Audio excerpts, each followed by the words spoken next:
Hello everyone, welcome to our channel রতন.pl। তো তোমরা কেমন আছো? আশা করি তোমরা ভালো আছো। আমিও খুব ভালো আছি। তোমরা হয়তো এটাই ভাবছো যে আমি কি করছি। আমি ছেলে স্কুলে হাতের কাজ করছি। প্রতি বছরের মতন এবছরও আমার ভুলটা করতেই হলো।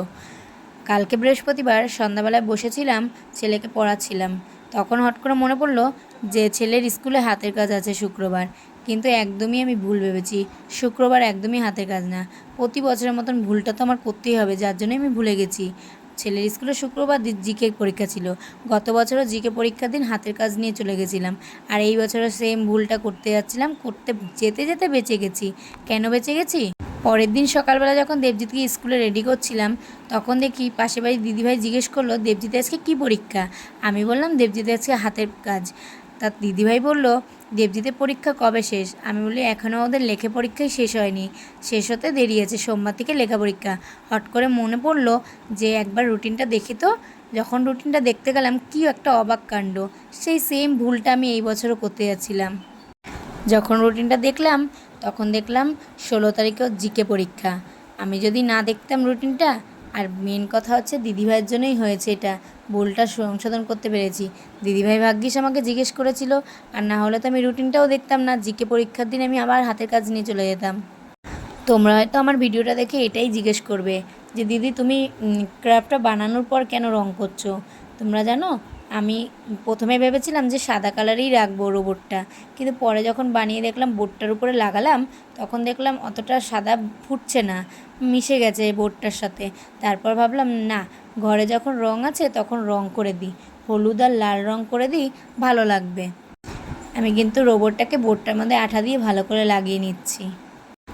তো তোমরা দেখে নাও, রং করার আগে তোমাদের একবার দেখিয়ে নিলাম। তা রং করার পর কীরকম হয়েছে সেটাও জানাবে। তো আমি রংটা করে নিচ্ছি। এর মধ্যে কি হয়েছে, মা এসেছে, মার সঙ্গে একটু কথা বলছিলাম। মা বলছিল কি হাতের কাজ বানাচ্ছিস? আমি কি হ্যাঁ। কত কষ্ট করে জানো না তো, এত তাড়াহুড়া করে বানালাম। পরের দিন দেখি যে 16 তারিখে এরকম ব্যাপারটা হয়ে গেছে, যে জিকে পরীক্ষা। প্রতি বছর ওই যে আমার তো ভুলটা করতে হবে। এবার হয়তো তোমরা অনেকেই প্রশ্ন করবে যে দিদি তোমার হাতের নেল পালিশ কী করছে? হ্যাঁ, ঠিকই দেখছো তোমরা। আমার হলুদ কালারটা ঘরে থাকা, যে হলুদ কালারটা অনেক দিন থেকে রয়েছে, তার জন্য না জমে গেছে। তার জন্য কী করব, ভালো লাগছে না রঙটা করবার। তার মধ্যে হলুদ কালারটার মধ্যে লাল রং লেগে গেছে। তার মধ্যে লাল রং লাগার পর ভালো লাগছিল না রঙটা করার পর। তার জন্য হট করে আমার মাথায় একটা বুদ্ধি আসলো, ঘরে তো হলুদ কালারের নেল পালিশ আছে, তা হলুদ কালারের নেল পালিশ দিয়ে রঙটা করে ফেলাই। তোমরাও কিন্তু এরকম সহজ উপায় কিন্তু বের করে কিন্তু রং করতে পারো। মানে তোমাদের করতে বলছি না আমি, তোমরা যদি চাও তাহলে এরকম সিচুয়েশনে পড়লে কিন্তু তোমরা এভাবেও কিন্তু রং করে নিতে পারো। আমিও কিন্তু রং করে নিয়েছি। তোমরা ভাবছো তো বেশি একটা ভালো লাগবে না, লাস্ট ফিনিশিং ভিডিওটা দেখো, দেখলেই বুঝবে যে কতটা ভালো লাগছে।